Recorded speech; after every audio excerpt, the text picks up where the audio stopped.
I can't even be bothered to pick them up because I've just got books everywhere at the moment. Hi everyone, welcome back to my channel. So today I'm back filming on the same day. You'll probably notice because I've got the hair the same. I've just changed my shirt. I'm back sitting down and discussing how to get your reading bug back, how to start reading, where to start, and authors or books that I recommend to help you get into reading. Like I always say, I might be a bit repetitive. That's just because I'm recommending you my fave books, which are also good books that can help you get back into reading. So I get comments all the time being like, I don't know where to start. It's so overwhelming. I go into supermarkets, I don't know what I'm looking at. I go into the library and there's thousands of books. I don't know where to start. You might see an author, for example, in Tesco's. I've seen it myself where, for example, Sophie Kinsella, all of her books have been rebranded and they've got new covers, and you'll see them in the supermarkets and you think, is this a series? They all look similar. Which one do I start with? So I just want to sit down, take away the stress, and let's just breathe, and we can discuss how to get your reading bug back, how to get into reading. It's a bit of a weird one. And books that I recommend that could help you get into reading. I'm aware that I have quite a varied age of viewers that watch me. I have teenagers that watch me, and then I also have women in their 40s, 50s, 60s watching me. So I'm going to try and do a varied scale, which is quite difficult to do because it's quite a big age gap. But tip number one I have for you to get your reading bug back or get into reading is to not overthink it. If you want to read a book, just don't put pressure on yourself. I am a person that does this anyway. I think, Jesus, I haven't read a book in a week. Like, I need to read, but I don't know what I want to read. I don't know what I feel like doing. Just take the pressure off. Look at a shelf in a library of a style that you'd think that you'd like, whether you're into crime, whether you're into chick lit, whether you're into young adult, and just have a little browse. Ideally, if you could do it without children, it would be better, just because you can read the blurbs, not quickly pick one up that you think you'd like, or you've seen the author around, so it's obviously a good author, which isn't the case at all. Yeah, I would just say just to take the pressure off. Tip number two is, I always see the comment, I never have time. So tip two is to make time. There is always time for you to read a book at bedtime. I guarantee that 80% of people that once they've finished their day and they're in bed, they either continue what they're watching on the telly. My telly's not actually plugged in, and that has done worlds of good for my reading, because I could be on my phone, which I'll get to in a second, or I could be watching telly, and not having TV in the room is so nice because you can just switch off. So make that time. If you go to bed really late at 11 but you still want to read, then go to bed at 10:30 and read a chapter. The amount of times like, oh, I don't have time to read or read as much as you do, just because I'm a big reader doesn't mean that other people need to be. If you found time to read one chapter a night, you could get through a book in a month. That's a good thing. 12 books a year, that's a great reading goal. You can find the time, and like I was saying about phones, I guarantee that you would be lying in bed scrolling on your phone, scrolling through Instagram, watching a YouTube video, or what's the word? Is it a hypocrite? I'm going to be a hypocrite in a minute. But yeah, you could be watching YouTube or reading about the news or doing something on your phone when you could be putting that time into downtime and relaxing and reading a book. So I really recommend turn your phone off. Don't go on your phone. Find a book that you'd like to read and just pick one up, read a chapter a night. It'll be easily done. And then once you're into that routine of going to bed and reading a book, it would be second nature to you, and you wouldn't have that stress of being like, I really want to read, there's a new book that's coming out but I don't have the time to do it, because you've made that conscious effort to change your little routine and have 20 minutes reading to yourself and then going to sleep. I honestly can't tell you how much reading switches my brain off, and I feel so much more relaxed reading in bed than I would scrolling on my phone. And I can scroll on my phone, I'll be shattered at 10 o'clock, and I could quite easily scroll on my phone for an hour and a half and then I'm wired again. Whereas if I read for half an hour, 45 minutes a night, I get tired and I'm ready to go to sleep, and I've got the thoughts of my book in my bed to fall asleep to. I really like it, and it's really calming.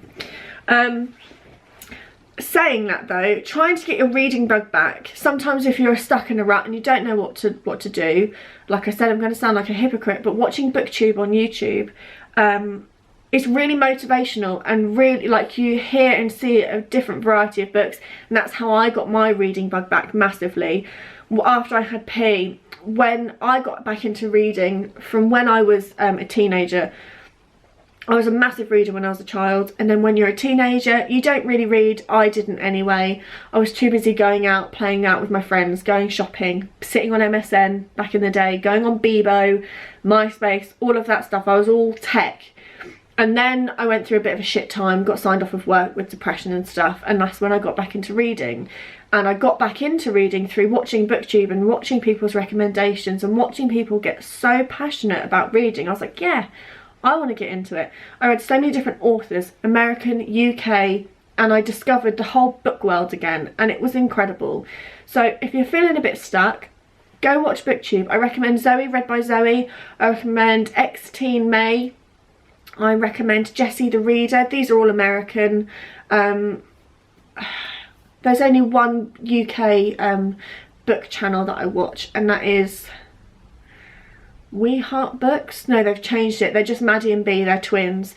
They read quite good books as well. So I really recommend just looking at Booktube, looking at readathons. It's really inspiring to see people get so passionate about books, and it makes you want to pick up your book or read what they're reading even more to find out the hype. So take that point and run with it, because it's really good.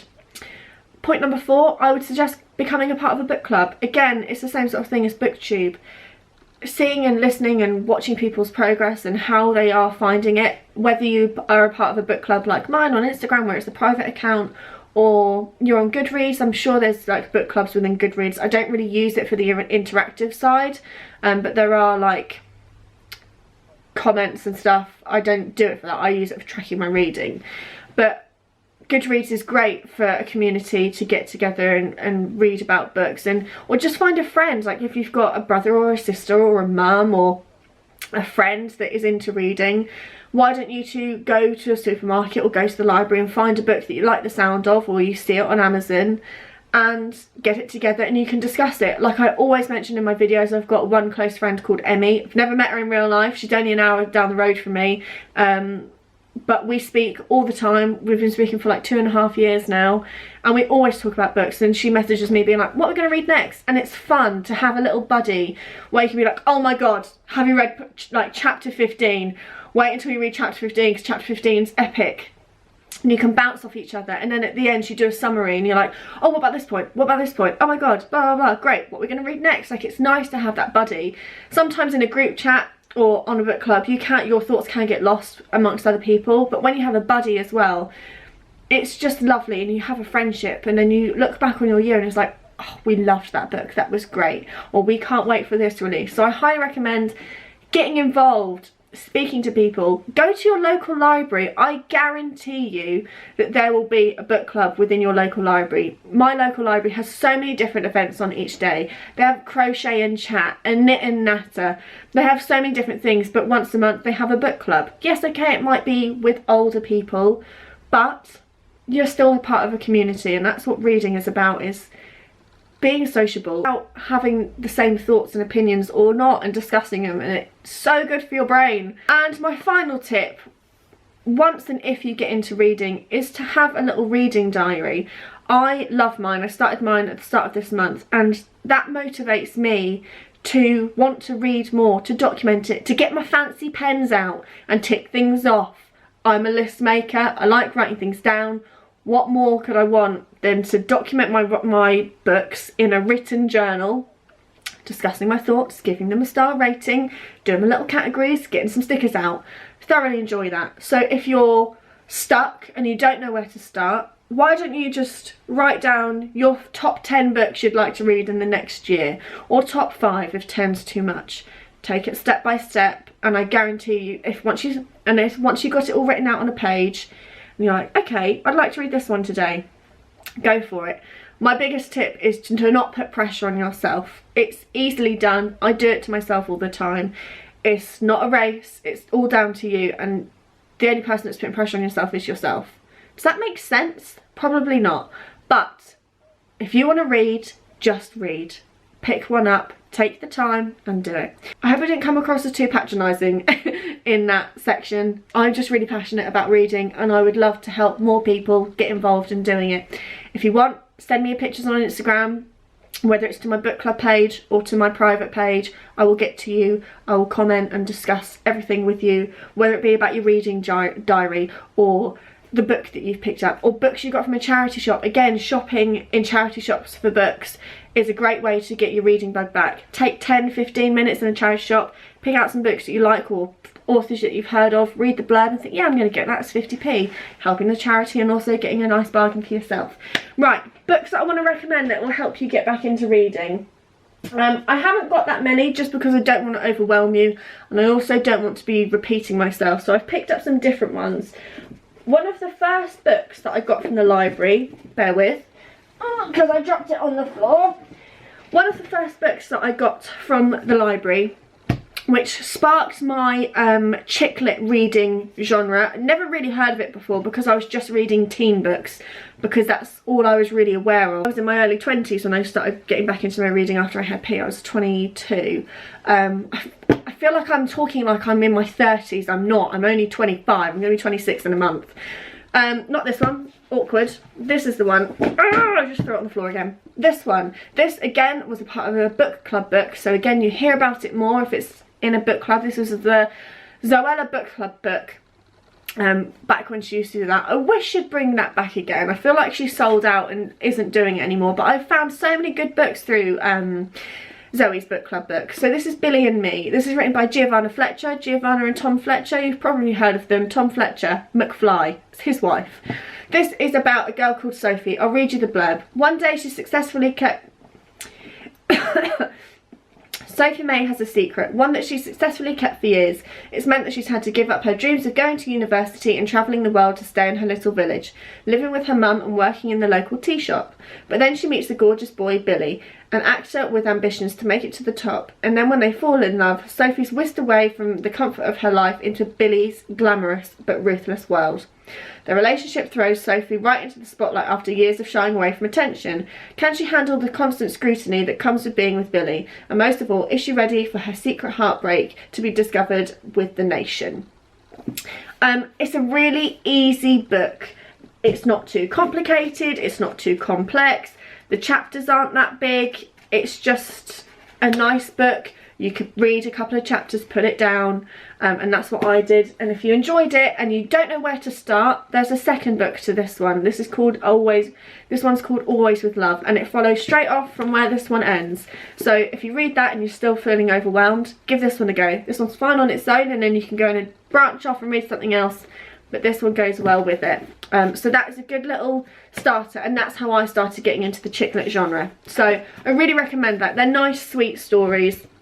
And they're easily accessible because they're quite old books, like 2013. They'll be in the libraries, so I'm sure you'll be able to pick those up quite easily. If you're a younger reader or you just love YA like myself, can't go wrong with a Jenny Han. I love these books. It might help you. One thing that I really struggled with as well whilst I was going through like my reading slump and not knowing where to start, I used to struggle, I don't now, but I used to struggle trying to visualise what characters look like.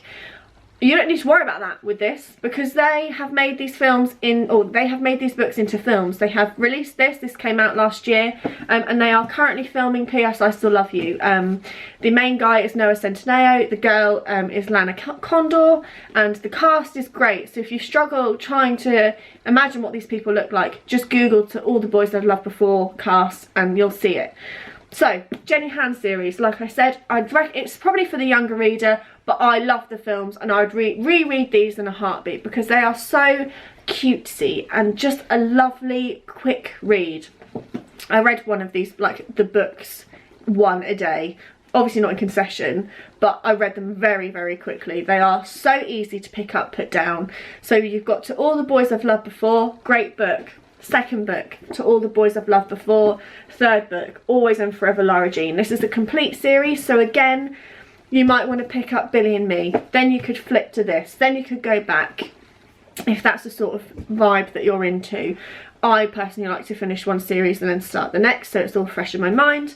This is about a girl called Lara Jean who, she is in high school. I want to say she's a junior in high school. Yes, she is in the first book.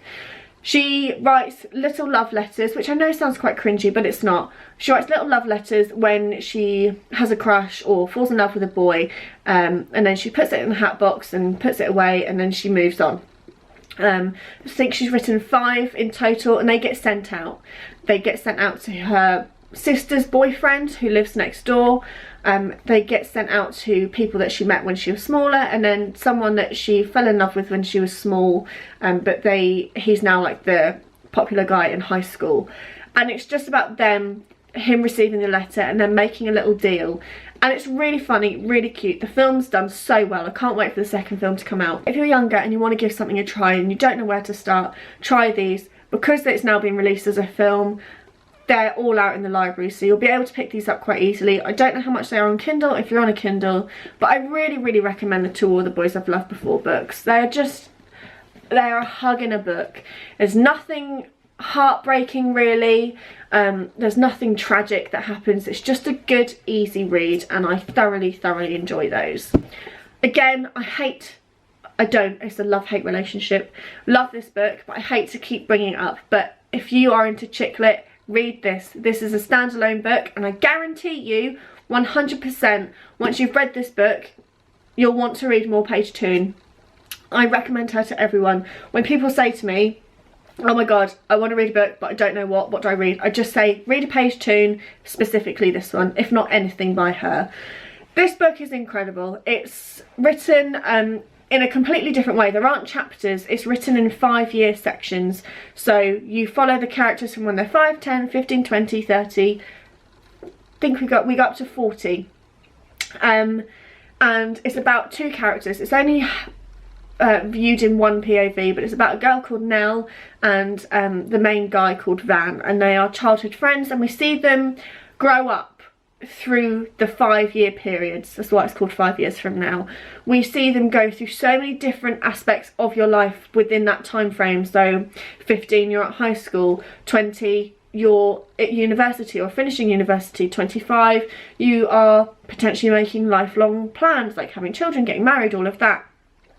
We see so much life in such a small book. It's like 350 pages, and it's so well written that it's not like I can't describe it, but this is such an easy read, very emotive, very thought-provoking, not difficult at all. Yes, okay, the chunks are quite long. Hang on a second, I'll try and show you. So this one's age 10, this one here, whereas this is age 15. So again, you could split that in half or split that into 3. Don't put pressure on yourself, you can read it at your own pace. But yeah, 5 years from now by Paige Toon. Highly recommend this. Read it. It's in libraries, it's on Kindle, it's in, I don't know if it's in supermarkets anymore because her new one's coming out. But go and read this. Do it. And then come back or message me on Instagram and we can discuss. And then finally, a chick lit author that I want to recommend. I really like her books. I've only read 2 and both of them that I've read are funny, so I thought I'd just give her an honourable mention. One of the books you're currently sat on, so I'm not going to get it out, but it's called My Sweet Revenge.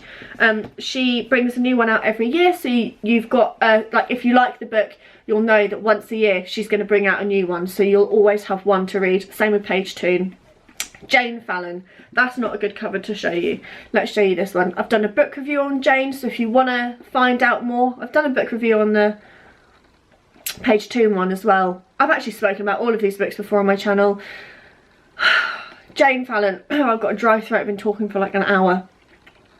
Faking Friends, very funny book. I would say this is just like your adult chick lit. You can read it from any age. About a girl who comes home from acting in the States, and she comes home to surprise her boyfriend and her best friend, and then she finds out that they are actually having an affair behind her back, and it's about revenge. Very, very funny book. So we've got Faking Friends, and then I've also read Getting Rid of Matthew. You can see I've got some marker points in here for things that I liked and found funny. I found this book very funny. It was my April book club book. Went down quite well, so really like that. And again, she's got quite a few books out. So we've got The Ugly Sister, The Foursome, what's this one? Strictly Between Us, Skeletons, and then she's also got a new one out who's got a champagne bottle, something that you can keep a secret or something like that. So again, if you liked one of them, you know that you like the author, so you've got a whole load of books to read by that author. There are so many authors I could recommend that could get you into reading, but I feel like that's a good starting point. You've got some young adult, you've got some chick lit, you've got funny, you've got emotive. I feel like that's a good wrap up to get you started. I know that if I was to recommend you some series that I've loved, you could feel overwhelmed because they're 6, 9, 12 books long. You don't want to be scared. Try what I've recommended, see how you go. I really hope that you are able to get into reading. Reading in the bath, if you're not too worried about your books. I've never dropped a book in the bath, but I'm very careful with my books anyway.